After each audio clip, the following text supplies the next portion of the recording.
बिस्मिल्लाहिर्रहमानिर्रहीम अस्सलाम वालेकुम रहमतुल्लाह। आप देख रहे हैं रूहानी बुक यूट्यूब चैनल। मैं हूं मुफ्ती बिलाल अहमद कादरी। दौलतमंद बनने का आसान तरीका, पावरफुल इसमें आज़म। हर एक शख्स चाहता है कि मैं जल्द अज जल्द फौरी तौर के ऊपर दौलतमंद बन जाऊँ। हर शख्स की ख्वाहिश है, मेरी भी ख्वाहिश है, हर एक शख्स चाहता है। और इतने मेरे पास पैसे हों, इतनी हों कि मैं अपनी ज़रूरियात को पूरा कर सकूँ, अपने घर बार को अच्छे तरीके से चला सकूँ, अपने फैमिली का खर्च मैं उठा सकूँ, मुझे ज़िंदगी के अंदर इस पैसों की तंगी ना हो, मुझे किसी की मोहताजगी का सामना ना करना पड़े, हर एक शख्स का। तो अगर आप भी चाहते हैं तो ये आसान सा अमल आज देने जा रहा हूँ कि जो दौलतमंद बनने का आसान तरीन तरीका है।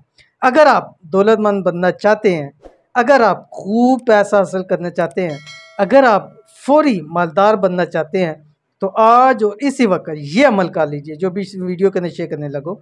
ये दौलतमंद बनने का इंतहाई आसान नुस्खा वजीफ़ा इसमें आज़म है। हज़ारों लाखों लोगों का आजमाया हुआ है। एक मरतबा आप भी करें और मालदार हो जाए। अभी आपको शेयर करने जा रहा हूँ, उससे पहले गुजारिश है कि वीडियो को मुकम्मल पूरा देखना है। दूसरी गुजारिश ये है कि चैनल को सब्सक्राइब ज़रूर कीजिएगा, साथ बेल आइकन के बटन को भी दबा लीजिएगा। क्या पढ़ना है आपकी स्क्रीन के ऊपर आ रहा है, बिस्मिल्लाहिर्रहमानिर्रहीम। वअनतिल वुजूह लिल हय्यिल क़य्यूम। अब आपने ये सारा दिन आप इसको पढ़ते रहे, जितना इसको आप पढ़ सकते हैं अपनी ज़िंदगी का हिस्सा बना लें।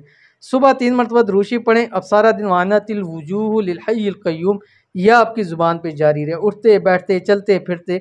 चंद दिन, जितने भी दिन चाहे चंद दिन पढ़ के देखिएगा, इंशाअल्लाह अज़ीज़ दिनों के अंदर अंदर आप दौलतमंद बन जाएंगे। और ये दौलतमंद बनने का सबसे आसान तरीन तरीका इसमें आज़म है। ज़रूर कीजिएगा, इंशाल्लाह बहुत फ़ायदा होगा। मिलते हैं नेक्स्ट वीडियो के अंदर, तब तक के लिए अल्लाह हाफ़िज़।